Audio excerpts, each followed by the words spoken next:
a start. It's a good start. It's a great start. Yeah, it's the first win. And why do we play? You play to win the game. And what do we want? I want winners. I'm not bipartisan. I'm not bipolar. I'm not Biden. I'm by winning. I win here and I win there.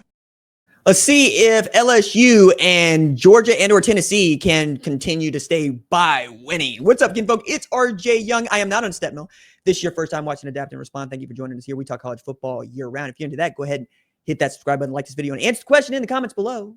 Do you think that Tennessee can end its damn near 9-year drought of losing to Georgia? Do you think that Florida can upset number 3 LSU? Do you think that Georgia Tech can beat Clemson? Do you think that South Florida can get its 3rd ranked win this weekend against Miami? I would love to know. Let me know in the comments below what your picks are.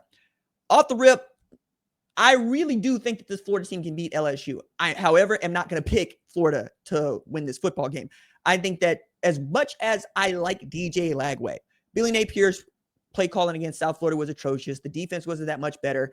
And the offense that they'll face in LSU is just that much better than South Florida's. Garrett Nussmeier's got more guys than you do. Barry and Browning, Nick Anderson, Aaron Anderson, Caden Durham.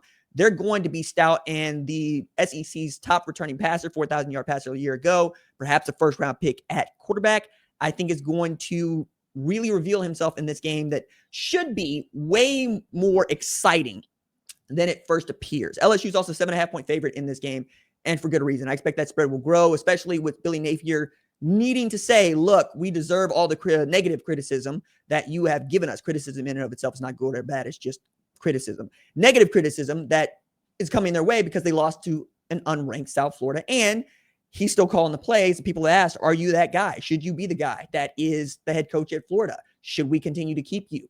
These are all questions that will get asked, not just this week, but in the weeks to follow, especially if they drop this game to even a number 3 ranked LSU, because this game was supposed to be what we thought was going to be a top 15 matchup heading into this week, not unlike what Michigan and Oklahoma was last week. Other game I want to discuss over here is Notre Dame and Texas A&M. I think that A&M has the tools to beat this Notre Dame program. I think Marcel Reed has grown into a better passer than he was last year. Casey Concepcion is a dude, and so is Mario Craver.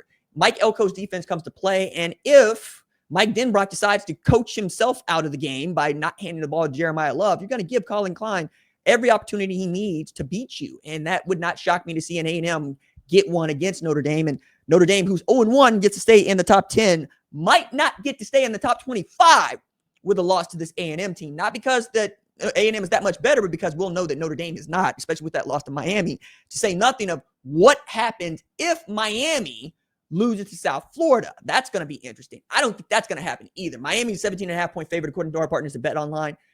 I'm inclined to believe that the dream stops here, right? The Canes will assert themselves, even as South Florida has an opportunity to claim the state championship with a win against Miami, which would be remarkable for the Bulls, remarkable for Alex Galesh. I just don't see it happening. I think Carson Beck's too good a quarterback. They're developing a wide receiver set that is amazing, starting young, and then Ruben Bain is, well, he's a monster. I think that is as blockable an edge guy as we've seen. The other game that I think I want to spend the most time on here, and I've talked a little bit about, is Tennessee, Georgia.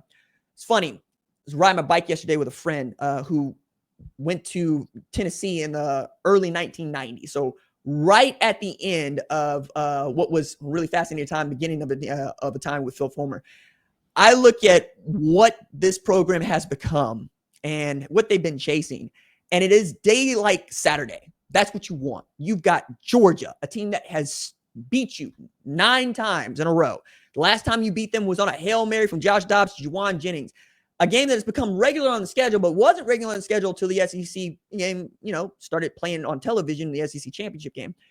But it's one we become to look forward to because Tennessee has done its part. It has clawed back into not just the national consciousness, but a top 10 team, a legitimate top 10 team. And they can be one again with a win against a top 10 Georgia. Remember, they were a top 5 team when they lost to Arkansas last year. I think this is a better offense this year than it was last year, even with Dylan Sampson going to the NFL.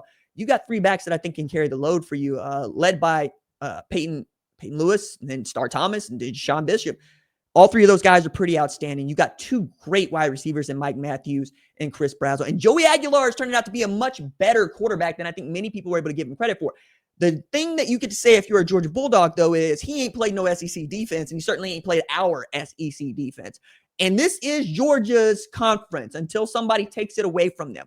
We're going to continue to talk noise about what that offense is or isn't. We're probably going to continue to poke holes in Mike Bobo and what he does and doesn't do. But it's interesting to note that, yeah, there are 19 true freshmen over there at Georgia, but there are just 20 at Tennessee. So they're both young. You've got an older quarterback at Tennessee and a guy who started many games in Joey Aguilar. And you've got a Gunnar Stockton who is going to play his first game against SEC competition as a starter against this Tennessee team on the road. And anybody that's ever played at Neyland can tell you that ain't an easy place to play. As a matter of fact, if you're a fan of the Volunteers, you want to know why the hell you don't have the night game and why it's LSU, Florida. Well, because the schedule was the schedule, and people did not expect Tennessee to be that good. I thought they were going to be that good. They jumped up quite a few spots from number 22 last week, and they could still take some more here. But it's more been about what that program has demonstrated itself to be about, starting with Josh Heupel. When Nico Iamaleava tried to hold them ransom, they said, nah, kick rocks. That we're not doing that. We do not negotiate with terrorists. No, you can go somewhere else. And they went to go get Joey Aguilar, who played great football at Appalachian State, fit right in with the culture, won the job fair and square in preseason, and has been slinging it. He's mobile in the pocket, which means he can protect himself in a way that Nico Iamaleava can't. He also has done a tremendously good job of distributing the football, allowing for Josh Heupel to do more with the offense and take better care of his offense, take better care of himself, and not be so dependent on running the football. That said, when Tennessee runs the football and rushes for 185 yards or more, they're undefeated in the Josh Heupel era. That's the number that I'm going to be watching for if I am a Volunteer. If you can run on this Georgia defense, you can win on this Georgia defense. I don't think they're as good this year as they were last year, and they were this close to losing to Florida last year before asserting themselves, right, against Texas when they had to. Carson Beck's not starting anymore. I think you can shake Gunnar Stockton. They're a little bit better at wide receiver this year, but we'll see how much better. Colby Young, Zachariah Branch, you're going to have to do a lot of work in this one. They've also prepared themselves. They sat out some players against Austin Peay, and we docked them for it. Just a 28-6 win against that team. Probably should have been a little bit more lopsided, but that's not what Kirby Smart has been about as a head coach. What he has been about is winning games like this one. These are the games where you expect Georgia to show itself and show its true presence and its true figure. Same thing is true of Tennessee. If not now, I don't know when. This is as good an opportunity as they're going to get. I think that this is the best team to do it since Hendon Hooker and that one in 2022 when they were fighting over the number 1 spot. If you can beat this Georgia team, you also vault to the front of the line. And as far as a team that we can win the SEC championship, which has not been a thing we've been able to say about Tennessee for quite some time. And wouldn't it be so poetic that in a year in which you had to let go of your former 5-star that you paid $350,000 in a signing bonus in high school to get here, let him go, and you're able to use a bridge player in Joey Aguilar to get you to Faison Brandon and Tristan Keys 2026. This could be the start of something really miraculous for Tennessee. Can't wait to see who wins this game. I'm picking Tennessee.